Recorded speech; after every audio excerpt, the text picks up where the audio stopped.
പരിപ്പും പപ്പക്കായും കൂടി എളുപ്പത്തിലൊരു കുത്തിക്കാച്ചൽ. അപ്പോൾ കുറച്ച് പരിപ്പ്, ഒരു കുഞ്ഞു ഗ്ലാസ് പരിപ്പും ഒരു ചെറിയൊരു കഷ്ണം പപ്പക്കായും എടുത്ത്, പപ്പക്കായ കുനുകുനുന്നിന് അരിഞ്ഞ് പരിപ്പും പപ്പക്കായും ഇച്ചിരി മഞ്ഞൾപ്പൊടിയും കുറച്ച് ഉപ്പും കൂട്ടിയിട്ടിട്ട് കുക്കറിൽ ഒരു വിസിൽ വരുത്തണില്ല, അതിന് മുൻപേ നമ്മൾ ഓഫ് ചെയ്തിടും. എന്നിട്ട് പിന്നെ കുക്കർ തുറക്കുമ്പോൾ നമുക്ക് പരിപ്പ് കുടയാണ്ട് കിട്ടിയിട്ടുണ്ടാവും. പിന്നെ കുറച്ച് ചുവന്നുള്ളിയും ഒരു 2-3 വെളുത്തുള്ളിയും കൂടി ചതച്ച് എന്താ പറയുക, നമ്മൾ ഇതേപോലെ ഒരു ഇൻഡാലിയൻ ചട്ടിയിൽ ഇട്ട് തുള്ളി വെളിച്ചെണ്ണ ഉണ്ടാവും കേട്ടോ, വെളിച്ചെണ്ണ ഒഴിക്കണേ.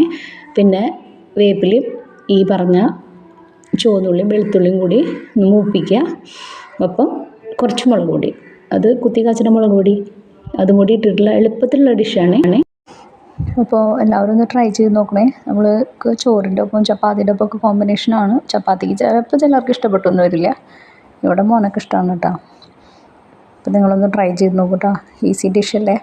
നമ്മൾ തൃശ്ശൂരുകാർ വെറുതെ പരിപ്പ് കുത്തി കാച്ചാറുണ്ട്, ഇതിപ്പോൾ ഒരു കഷ്ണം പപ്പക്കായ കൊണ്ട് ചേർത്തുന്നേ ഉള്ളൂ. ഇനിയിപ്പോൾ പുളി വേണമെന്നുണ്ടെങ്കിൽ നിങ്ങൾക്ക് ഇരുമ്പ പുളിയോ അങ്ങനെ ഏതെങ്കിലും ചേർക്കാം കേട്ടോ. Thank you.